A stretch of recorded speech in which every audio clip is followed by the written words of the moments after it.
Allez, bonjour à tous, j'espère que vous allez bien. Aujourd'hui, on va faire une analyse du marché. On verra BTC, Ether, les altcoins et on va surtout préparer notre semaine. Comme chaque dimanche, on se retrouve pour tout simplement préparer notre semaine qui arrive, voir les différentes zones que je surveille, les signaux que je pourrais avoir, les scénarios que j'envisage pour me positionner. Alors avant de commencer l'analyse, je tiens à vous rappeler qu'il vous reste que jusqu'à ce soir minuit pour profiter de l'offre du Black Friday, 200 € offerts sur le programme Devenir Trader. C'est vraiment les dernières heures pour le rejoindre et en profiter. Si tu veux avoir un programme complet et un accompagnement également sur le long terme où je te partage tout, mes outils, mes indicateurs, mes fichiers, mes stratégies, ma gestion de risque, tout ça, je te l'enseigne pour que tu sois autonome de ton côté. Il n'y a pas de signaux de trading, c'est pas le but ici. Le but, c'est de te rendre 100% indépendant, que tu sois autonome et en capacité de trader les marchés. C'est pas vraiment le but de la maison de partager des signaux, partager les trades que je prends, parce que mon but c'est pas que tu sois dépendant à quelqu'un, c'est que tu sois en capacité de réfléchir par toi-même, de prendre des décisions par toi-même. Alors bien sûr, je t'aide, je t'accompagne à tout ça, mais la finalité c'est vraiment que tu sois 100% autonome et que tu sois un trader rentable. Donc tu as un programme plus un accompagnement, ça passe par un groupe privé, un coaching personnalisé et un accompagnement à vie en message privé. Comme je t'ai dit, il te reste que quelques heures pour profiter de l'offre. Ensuite, l'offre expirera, donc clique sur le premier lien en description si tu veux nous rejoindre. Alors, je commence par le BTC. BTC, globalement, comme je vous l'ai dit ces derniers jours, tant mieux. Tant qu'on reste sur un range comme ça, les cryptos en profitent. Et on voit bien, hier, on a eu une journée explosive. Aujourd'hui, on a d'autres cryptos qui performent plutôt bien. Donc, BTC, tant qu'il consolide entre ces 97 000 et ces 100 000 $, on va avoir des altcoins qui en profitent. Donc, du côté du BTC, moi, ça m'intéresse pas spécialement de le trader. Alors, on revient quand même chercher une extrémité basse. Donc là-dessus, c'est intéressant. Si je prends ce range-là, on voit qu'on s'approche de la value area low. Et si on cherche à trader un range, le but, c'est de se positionner sur les extrémités. On cherche jamais à trader la value area, ici, qui représente 70% des volumes échangés. Le but, c'est toujours de se positionner sur les extrémités. La borne basse, c'est une bonne zone pour chercher des achats. Donc globalement, sous les 97 300 $. Le poke, c'est un bon endroit pour prendre des profits. En général, c'est là où il y a le plus de volume échangé. Donc dites-vous, c'est là où il va y avoir le plus d'acheteurs ou de vendeurs piégés, en fonction de si on se retrouve au-dessus ou en dessous du poke. Quand on est comme ça, en dessous du poke, on peut se dire que tous les acheteurs qui sont rentrés dans cette zone-là, ils sont piégés, ils ont la tête sous l'eau, et on peut clairement aller les liquider. Donc c'est souvent un niveau de support et de résistance, mais c'est surtout une bonne zone pour chercher à prendre des profits quand on s'est positionné sur une extrémité opposée, que ce soit la borne basse ou la borne haute. En général, dans un range, quand on trade vraiment un range, on a nos extrémités, on cherche des achats sur la borne basse pour prendre des profits soit milieu de range, soit haut de range, ça peut être les deux avec un TP partiel ici, un TP partiel ici, et on peut également laisser courir une partie au cas où on a un break. Admettons, vous vous positionnez vers les 97 000 $, vous pouvez vous dire, ok, moi j'ai un TP partiel de 33% de ma position sur le milieu de range, j'ai un TP partiel de 33% sur l'extrémité haute, et je laisse courir 33% de ma position au cas où on a un break. Ça peut être une stratégie lorsque vous tradez votre range. Il n'y a pas de prise de profit miracle. La meilleure prise de profit, c'est celle qui est en adéquation avec votre profil et votre stratégie. Il y en a qui vont rapidement se mettre à break-even, il y en a qui vont couper rapidement leur trade. En général, vaut mieux laisser courir les gains et couper rapidement les pertes et ne pas faire l'inverse. Mais voilà, tout ça, c'est du backtesting. Dites-vous, quand vous avez une stratégie avec plein de paramètres, il suffit de changer un paramètre, juste un TP partiel. Admettons, d'habitude, vous prenez votre TP total à un risk reward de 2 pour 1. C'est-à-dire que dès que le marché a atteint votre trade, donc 2 pour 1, c'est-à-dire que vous risquez 1 pour gagner 2, vous clôturez votre trade. À partir du moment où vous changez cette stratégie et vous n'avez plus de TP total mais un TP partiel ici, ça va changer toutes les statistiques de votre stratégie. Et c'est là l'importance de, à chaque fois que vous backtestez une stratégie, d'avoir les mêmes paramètres. Dès que vous changez un paramètre, c'est une autre stratégie. Alors c'est pas pour ça que on peut pas tester cette autre stratégie, mais en tout cas les stats qui sont réalisés ne doivent pas interférer avec la première stratégie que vous testez. Parce que dès que vous changez une seule chose, une seule condition dans votre stratégie, ça change toutes les stats. Donc ça c'est vraiment important quand vous backtestez d'avoir toujours les mêmes règles. Et le backtesting, c'est important. C'est ça qui va vous montrer que votre stratégie fonctionne, et c'est comme ça également que vous allez pouvoir faire des améliorations. Parce que peut-être vous allez tester votre stratégie, comme je l'ai dit avec différentes règles, et vous arrivez à la fin à un résultat qui n'est pas mauvais, mais qui n'est pas non plus exceptionnel. Admettons, après 100 trades, vous arrivez à break-even. Voilà, on va dire que vous avez rien gagné, rien perdu au bout de 100 trades. et ben là, va falloir voir certaines patterns qui se répètent dans votre stratégie. Peut-être que vous avez des mauvais résultats sur tel actif. Par exemple, sur les altcoins, c'est pas terrible, alors que sur le BTC, vous avez de très bons résultats. Ça peut être l'actif, ça peut être peut-être que votre setup, il fonctionne mieux en short qu'en long. Donc quand vous vendez, vous avez de meilleurs résultats. Ça va être peut-être sur une période donnée. Admettons, le week-end, vous avez des meilleurs résultats que la semaine. Et tous ces stats-là que vous allez réaliser grâce à ce backtesting, ben vous allez pouvoir améliorer votre stratégie. Et c'est comme ça qu'on améliore une stratégie, c'est en ayant ces phases de backtest. Et ça passe par tenir un journal de trading, parce que si vous ne tenez pas de journal de trading, ben vous naviguez un peu sans boussole, j'ai envie de dire, et vous pouvez pas établir de réelles statistiques. Donc ça, c'est un point vraiment important. Mais pour ceux qui commencent à trader, je vous recommande tous vos trades de les prendre dans un fichier Excel, comme ça vous avez un suivi, et c'est comme ça ensuite vous pouvez prendre du recul là-dessus. Donc BTC à l'intérieur d'un range, comme je l'ai dit, là dans les prochaines heures, aujourd'hui, si on vient chercher l'extrémité basse, c'est une bonne zone. Maintenant, cette semaine, honnêtement, déjà, je me concentre plus sur les altcoins. Tant que le BTC reste dans ce range-là, je pense qu'on peut avoir des altcoins qui en profitent. Si on commence à s'installer sous les 97 000 $, 96 000 $, attention, on pourrait potentiellement avoir une phase de distribution ici, avec un top de marché, et corriger, et retourner chercher des niveaux plus bas, comme les 94 000, 93 000 $. Alors ça ferait une baisse à peu près 5%, on pourrait avoir des altcoins qui prennent cher. Maintenant, si on a un switch et qu'on a une altcoin season, un BTC qui chute, on peut avoir des altcoins qui performent aussi. On va le voir après avec la Bitcoin dominance, mais souvent, on dit que quand BTC chute, les altcoins chutent. C'est la vérité, c'est souvent le cas. Maintenant, quand on a des phases où les altcoins performent bien, on peut avoir une décorrélation, un BTC qui fait moins 5% et des altcoins qui vont faire juste moins 2, moins 3%, voire certaines qui vont performer. Moi, la zone que je surveille, hop, on a le tunnel 1 heure, allez, 94 000, 95 000 $. J'aimerais bien avoir une confluence avec un point pivot weekly, donc on verra en fonction avec notre nouvelle semaine, nos nouveaux points pivot weekly où ils vont être créés, parce que là vous voyez j'ai une bonne zone, 95 000 $. Si on y va dans les prochaines heures avec une baisse assez importante et qu'on a une réaction acheteuse, ça peut être une bonne zone pour se positionner, mais sinon ouais c'est la zone ici que je vais regarder. Si on y va début de semaine, parce qu'on a un tunnel 1 heure qui est haussier, ouais le tunnel 15 minutes ici il est plat, ça nous montre qu'on est à l'intérieur d'un range, mais ouais, bonne zone de localisation ici. Et si on a une correction un peu plus profonde, moi je ne veux pas une réintégration sous les 92 000 $. Donc vraiment cette zone 92 000, 93 000 $, c'est un niveau vraiment important. Si on commence à réintégrer cette phase de compression qu'on a eue, ça serait pas bon et on pourrait être sur un retracement beaucoup plus profond.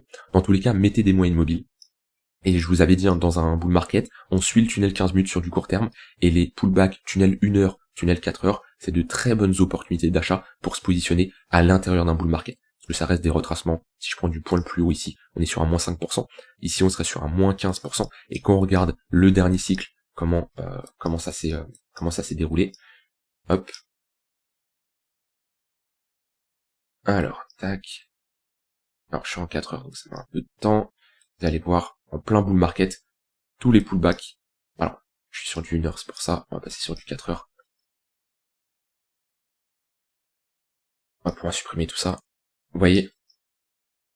Alors attendez, que je m'y retrouve. Non, c'est pas ici, c'est ici. Voilà, hop. Au moment où on part, on break la TH. Donc là, c'est après le Covid, hein, période septembre 2020. On commence à partir sur une phase bien parabolique. On voit bien que tous les pullbacks, tunnel 1 heure, tunnel 4 heures, c'est des bonnes opportunités. Vous voyez ici, c'est le 1 heure qui lead bien la tendance. On perd le 1 heure, c'est le 4 heures qui fait office de support. Et là, on est sur des baisses. Vous voyez, le tunnel 1 heure, il est sur du moins 5% à peu près, comme on a vu tout à l'heure. Vous voyez, moins 6%. Ici, moins 7%.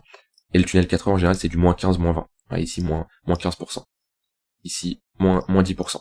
Après, on repart dans une dynamique qui est haussière. Donc là, le tunnel 15 minutes sur du court terme, il y a des opportunités d'achat. On perd le 15 minutes. Bon, là, on le voit pas parce que je suis sur du 4 heures, mais ici, on a notre tunnel 15 minutes. On revient chercher le tunnel 1 heure. Pareil. Bonne zone pour chercher des achats. 1 heure également. On perd le 1 heure. Cette fois-ci, c'est le 4 heures. Etc., etc. Vous voyez, le 4 heures, il est bien la tendance. Quand on commence à perdre le 4 heures, avoir 1 heure qui passe sous le 4 heures, là, on voit bien la changement de structure. On était dans une bonne dynamique qui est haussière, se met de plus en plus haut, le 4 heures orienté à la hausse, le 1 heure orienté à la hausse. Là, on break, on a un changement de notre dynamique, et en général, un 1 heure qui passe en dessous le 4 heures, ça reste un signal plutôt bearish sur du moyen terme. Ensuite, on voit qu'on rentre dans une bonne dynamique baissière, jusqu'à retrouver un 1 heure qui repasse au-dessus du 4 heures. Donc voilà, ces croisements 1h-4h en général, ils peuvent marquer un top. Vous voyez, ici il marque le top, là on passe en dessous, après on pose un bottom, faut s'adapter, hein. Quand vous avez un outil, un indicateur comme ça, c'est pas du 100% de réussite. Après il y a tout le contexte du marché, il y a d'autres choses à prendre en compte. Mais ici, pour moi déjà, sur du long terme, tant que le 1 heure évolue au-dessus du 4 heures, il n'y a aucun signal de retournement. On reste dans une dynamique haussière et on peut continuer cette tendance avec un bull market qui se poursuit. Par contre, si on commence à passer sous le 1 heure, un 1 heure qui passe sous le 4 heures, le prix qui passe sous le 4 heures, ça serait un signal où on pourrait rentrer dans une phase de correction un peu plus forte. Donc voilà, je vous ai dit sur BTC ce que je surveillais. Cette zone-là, 92 000 $, d'un point de vue action du prix, c'est une bonne zone. Tunnel 1 heure et tunnel 4 heures. Et là, ouais, comme je l'ai dit, sur du court terme, globalement, on est dans un range. On n'a pas de fort momentum. Donc là, ceux qui trade la tendance, il n'y a pas grand chose à faire, hein. On est, comme je l'ai dit, bloqué entre deux bornes. Donc, soit on cherche à se positionner sur les extrémités, soit pour ceux qui trade la tendance, on attend un vrai break, un fort break des 100 000 $, avec une forte impulsion. Voilà, on peut avoir un short squeeze et rapidement aller chercher 105, 110 000 $, un tunnel 5 minutes, tunnel 15 minutes qui seront des bons points de repère pour accompagner la tendance. Mais le signal, hein, vraiment à surveiller, c'est si on commence à s'affranchir des 97 000 $, on pourrait avoir une correction un peu plus profonde selon moi. Voilà du côté de BTC. Sinon d'un point de vue order flow, on a toujours un funding qui est assez intéressant, dans le sens où, même si on a un prix qui est en hausse, on n'a pas un fort funding. Je vous rappelle, le funding comme ça nous permet de mesurer si on a l'euphorie de marché, avec une décorrélation souvent entre le contrat perpétuel, le prix du contrat perpétuel et le prix du contrat spot. Et si on regarde, hop, si on compare avec le bull run 2021, là on avait des fundings très très élevés, hein, vraiment élevés. Lorsqu'on a fait un ATH en mars 2024, on avait aussi des fundings assez importants, et là c'est plutôt calme. Si je regarde les spreads, ouais, c'est à peu près similaire. Même si on retrouve quand même des spreads qui sont importants. Les spreads, c'est la différence de prix entre le contrat perpétuel et le prix du contrat spot, parce que c'est deux contrats qui sont différents, donc on a deux order books différents et du coup un prix qui est différent. Et un prix du contrat perpétuel supérieur au prix du contrat spot, ça nous indique quand même qu'on a l'euphorie de marché. Vous voyez, pendant des phases de bottom, de baisse, en général les gens ne sont pas intéressés par rentrer avec des effets de levier, et quand on a comme ça du FOMO, que tout pump, c'est là où les gens du coup FOMO, et rentrent souvent beaucoup plus avec des effets de levier. Donc voilà, on surveillera tout ça, bien entendu. Au niveau d'Ether, alors Ether, il a eu du mal hier à break les 3500 $. C'était vraiment un chiffron psychologique, et j'ai vu du côté des sell limits, il y avait pas mal d'ordres ici de vente, et on voit qu'on a un marché qui a plutôt réagi à la baisse. On a un petit mur de vente sur les 3500 $ qui était défendu. Ça se voyait dans le carnet d'ordre, comme quoi c'est un niveau qui était bien défendu. Maintenant, c'est pas pour ça qu'on est baissier. Si je regarde, on a des moyennes mobiles qui sont orientées à la hausse, avec un momentum qui est plus intéressant sur Ether actuellement que le BTC, parce que lui, Ether, a un 15 minutes qui est orienté à la hausse, alors que le BTC, son 15 minutes est plat. Donc Ether, on est en tendance là sur du court terme. Maintenant, ça serait bien de ne pas se réinstaller en dessous de ce niveau-là. On a une bonne confluence d'un point de vue price action sur les 3370 $ à peu près, et ce tunnel 15 minutes. Donc là d'ailleurs on est dans une bonne zone pour chercher des achats et viser la continuation de tendance, dans une très bonne zone, comme on avait ici un magnifique pullback dans le 15 minutes, on peut pullback et viser la continuation. Par contre si on commence à s'installer sous ce niveau-là, on a la réintégration de ce niveau-là. Pour moi c'est pour revenir chercher ici le tunnel 1 heure, qui sera une bonne zone pour chercher des achats. On a une bonne confluence également d'un point de vue action du prix vers les 3200 $, où on a cette zone de support. Donc ouais, sur un niveau très important sur Ether, si on veut vraiment maintenir cette dynamique court terme avec ce 15 minutes qui est orienté à la hausse, on veut actuellement une réaction. Et sinon, sur du long terme, Ether, ça ne change pas. Le prochain objectif, j'ai envie de dire, c'est le niveau des 4000 $. C'est notre extrémité haute de ce range-là. Et si il parvient à break les 4000 $, ensuite ATH et 7000, 8000 $, bien sûr, il pourrait rattraper son retard. Pour le moment, ETH BTC, on n'a toujours pas de pattern de retournement. On est toujours dans cette dynamique qui est baissière, sur des niveaux de support, mais pour le moment c'est trop just, hein, les réactions qu'on a. Comme je dis, pour moi il faut passer du temps ici, s'installer et vraiment avoir une phase de bottom, comme on a eu ici, ce genre de pattern de retournement. C'est ce qu'il nous faut. Pour le moment ce n'est pas le cas, donc on est techniquement comme ça, on n'a pas la charte ETH BTC qui nous dit que Ether est prêt à surperformer le BTC. Même si on a des réactions acheteuses, là-dessus il n'y a pas de souci, on les voit, on arrive dans une zone de demande et on a quelques réactions, hein, comme on avait ici. C'est un niveau qui était défendu, mais les vendeurs ont été beaucoup plus présents. Pour le moment ici c'est beaucoup trop tôt, donc toujours un BTC qui est plus fort que Ether, même si on a des signaux là sur les dernières semaines qui nous montrent que on a de l'intérêt pour Ethereum. Voilà, Ether, je vous ai tout montré. Au niveau des altcoins, on a toujours les altcoins fortes de ces derniers jours qui performent bien. C'est là l'importance de faire la part des choses et faire un tri hein, sur les altcoins qui sont fortes, les altcoins qui sont moins fortes. Et actuellement, voilà, quand je regarde le dashboard comme ça, on a vraiment une décorrélation entre certaines altcoins, notamment, on les a vus hier, hein, mais XLM c'est une altcoin qui est forte, et ben vaut mieux toujours privilégier la continuation de tendance. Vous voyez ce que je vous répète en boucle, les ranges précédés par des dynamiques haussières ont plus de chances de break par le haut, donc vaut mieux privilégier comme ça la continuation de tendance avec un 15 minutes qui est toujours orienté à la hausse, et on n'a même pas pullback. Ici on doit pullback juste dans le tunnel 5 minutes. Si je mets ici, hop, si je vais là-dessus, XLM USDT, ouais, vous voyez, c'est le 5 minutes qui fait office de support. Donc là, on est vraiment sur du scalping, sur du court terme, pour accompagner cette tendance. Bon, c'est pas une bonne zone pour chercher des achats sur du long terme. Par contre, quand on a comme ça une crypto qui est forte, peu importe si le projet vous intéresse, si le projet est bon, on s'en fout, qu'on fait de l'intraday, ce qu'on veut, c'est juste se positionner sur une crypto qui a un fort flux haussier, qui a un fort momentum,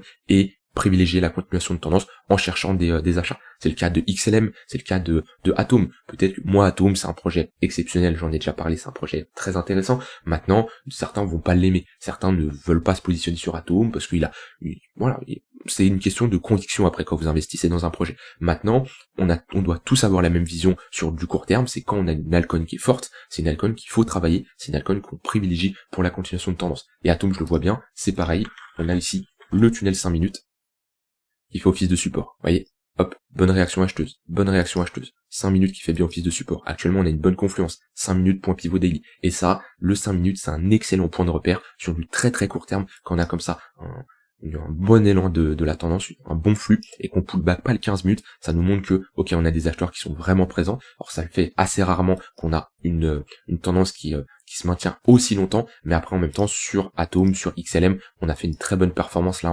en quelques jours. Vous voyez, du 22 au 24, là en 2 jours, on a fait un plus 50%.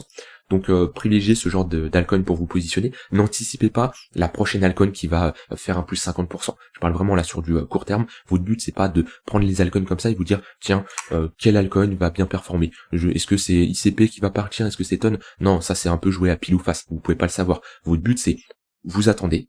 Vous avez une alcoin qui performe bien. Vous voyez un signal de momentum puissant, comme on a vu avec XLM, comme on a vu avec Atom, comme on a vu avec DOT, on a vu également ça avec VeChain, on a vu ça avec ADA avant, Dogecoin a eu son heure de gloire également, maintenant c'est calme, vous voyez, il y a une rotation, Dogecoin a très très bien performé ici, et maintenant on est passé sur autre chose. Votre but, comme je l'ai dit, c'est pas d'anticiper la prochaine altcoin qui va tout performer, votre but c'est tout simplement quand cette altcoin performe, de l'accompagner. Tout simplement. Donc voilà, moi je vais garder cette liste que je vous avais déjà partagée hier d'alcoins intéressants pour faire de la continuation de tendance. J'ai toujours des positions notamment sur BNB là qui performe bien. BNB c'est pas mal ce qu'il est en train de nous faire. Il a atteint là l'extension de ce mouvement là, de cette structure en W. Alors je peux mettre j'ai déjà mis en plus l'extension de la prochaine target qui est le break de ce range là. On l'a pas encore break, mais si on le break, on a cette extension 118-100% d'extension. En fait, c'est des extensions de prise de profit théorique. On peut mettre plusieurs mouvements. Vous voyez ici, j'ai un mouvement court terme. J'ai cette phase de latéralisation avec ces structures en W. On break, ça me donne une target entre les 670 et les 702 $. Et j'ai une target beaucoup plus moyen terme entre les 920 et 1043 $. Mais BNB, c'est pas mal. Tant qu'on reste au-dessus des 615 $, c'est une bonne zone pour privilégier la continuation de tendance. Maintenant, on n'a pas un fort momentum. Vous voyez, BNB, ça part. On a le tunnel 15 minutes qui fait office de support, mais c'est encore trop léger pour vraiment comparer à un BNB, à un Atom, à un Polkadot ou ce genre de crypto. Donc ouais, j'ai toujours cette position sur BNB, et moi j'ai des ordres en mode épuisette. Je vous en avais déjà parlé depuis un moment.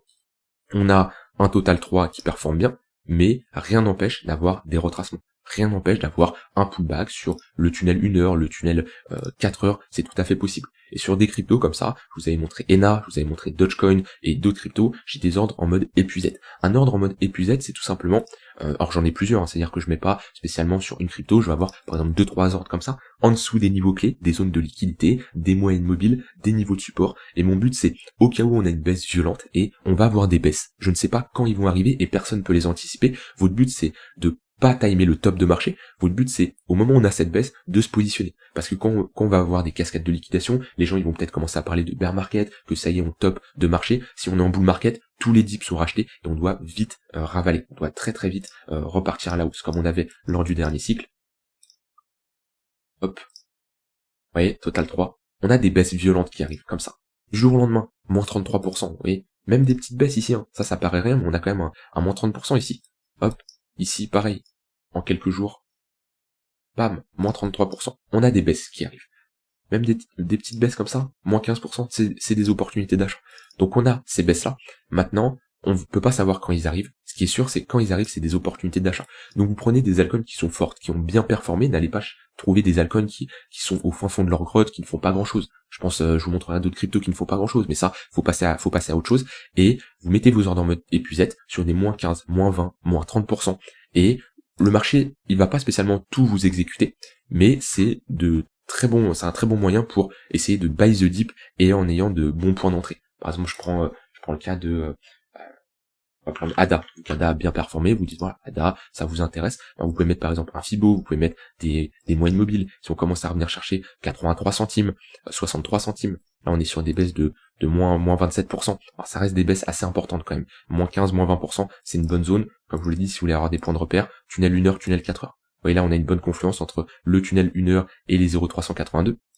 Ça, pour des ordres en mode épuisette, ça peut être intéressant. Si je prends par exemple Dogecoin, tunnel 4 heures, c'est une bonne zone. Si on y revient, chercher les 30 centimes, je ne sais pas si on va y aller, je ne sais pas quand, mais si on y revient, c'est des bonnes zones. Donc vous mettez comme ça des ordres en mode épuisette, et bien sûr avec une bonne gestion de risque, attention aux effets de levier, c'est vraiment important, rentrer surtout en spot, parce que là on est quand même sur du moyen long terme, hein, on n'est pas sur des ordres épuisette sur du 1 minute, 5 minutes, donc vraiment méfiance, on peut avoir des cascades de liquidation. Prenez comme ça 3, 4, 5 altcoins, et au moment où on a ce rebond, si on y va, vous allez peut-être vous faire exécuter 2-3 ordres sur 5. Par exemple, admettons que vous avez un ordre ici, un ordre là, etc., etc. Vous en avez 3 qui vont se faire peut-être exécuter. Et dès qu'on a un rebond, pensez à sécuriser une partie de vos profits. Parce que logiquement, le marché déjà, il doit rebondir rapidement si on est en bull market. Pensez à sécuriser une partie de vos profits. Comme ça, vous avez du cash qui est disponible au cas où on a à nouveau une hausse et un nouveau dip. Et vous pouvez racheter. Et vous avez du cash qui est disponible. Si vous prenez pas vos profits, ça, vous allez pouvoir le faire une fois. Le marché part. Mais si vous prenez pas vos profits, vous avez plus de cash dispo, parce que vous avez déjà mis vos ordres en mode épuisette qui ont été exécutés. Donc si on le fait une deuxième fois, bah vous êtes bloqué. Et à ce moment-là, vous prenez votre drawdown. Donc ça, c'est un point important. Et ouais, ne vous concentrez pas sur des altcoins qui font pas grand chose. Par exemple, US, c'est un exemple assez bien d'un point de vue technique. US, pour être honnête avec vous, je m'étais positionné à l'époque. C'était au moment du break. Ici, on avait une bonne pattern que j'aimais bien, pattern en W avec un bon break. Je m'étais positionné ici là vers les 16 centimes, il me semble, au moment du break. C'est parti, et quand j'ai vu que on réintégrait aussi rapidement, qu'on avait une baisse aussi importante, alors qu'on avait d'autres cryptos qui performaient bien, à ce moment-là, il y avait de quoi poser un bottom sur US et qu'on retrace bien. Quand on a commencé à réintégrer, je suis sorti à break-even, à peu près, ou légèrement en dessous, globalement vers les 15 centimes, quand on est repassé sous ce creux-là, et je suis passé à autre chose. Et vous voyez, au final, j'ai immobilisé mon capital pendant un moment, qui n'a pas fait grand-chose, qui n'a rien fait, mais je l'ai coupé rapidement, parce que déjà, ça m'a évité ensuite de break un gros niveau et de prendre un moins 50%, et d'avoir immobilisé mon capital sur un actif ici qui ne fait pas grand-chose, que j'aurais pu utiliser, et que j'ai utilisé du coup sur un autre actif. Et il n'y a rien de pire que rentrer sur une position comme ça, et faire du DCA, par exemple sur US. Je sais que c'est une crypto, il y a beaucoup de fans de US. Le projet, il peut être intéressant, et tout ce qui tourne autour du gaming, pour moi, il y a un potentiel.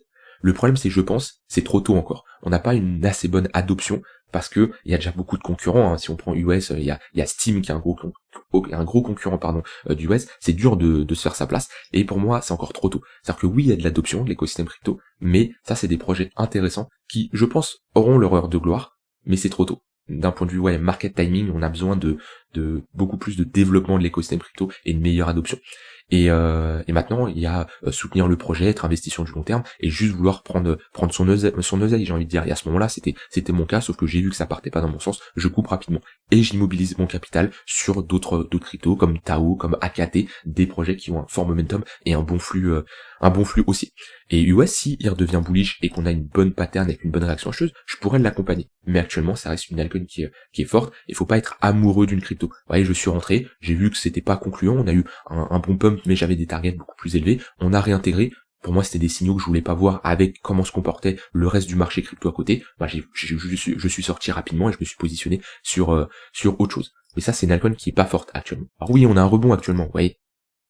Plus 10, plus 8%. Mais on a d'autres altcoins qui ont pris plus 50% en une journée. Je peux pas faire de la continuation de tendance là-dessus, alors que quand je regarde, on a des moyennes mobiles qui sont plates, on est sous le tunnel daily, oui, sur du court terme, il y a des setups, mais je préfère me concentrer sur d'autres cryptos. Donc ça, c'est important, ne tombez pas amoureux d'une crypto, parce que sinon, ça peut être compliqué de s'en défaire et surtout d'être réaliste, hein. Après, c'est les émotions qui prennent le contrôle et on veut pas accepter, on veut pas voir la réalité des choses. Voilà, vous avez mon plan pour globalement cette semaine, surtout sur BTC Ether, vous avez un peu ma vision sur les altcoins, comment je cherche à me positionner et ce que je surveille. J'ai pas parlé mais annonce économique, on a une semaine assez importante. Surtout mercredi, on a la deuxième estimation du PIB, on a le PCE, donc ça va être des données importantes qui vont jouer sur la potentielle baisse des taux d'intérêt qui arrive. La prochaine, c'est dans 24 jours. Le prochain FOMC, donc ça c'est vraiment des datas, des données importants qu'il faut surveiller et comme je l'ai dit qui auront un impact pour la suite, pour le prochain FOMC dans 24 jours. Voilà, je vous laisse avec ça. Si vous voulez vous former et profiter des derniers instants de l'offre sur le programme Devenir Trader, tu peux cliquer sur le premier lien en description. Je te souhaite une très bonne fin de journée et je te dis à demain pour une prochaine vidéo. Bye bye.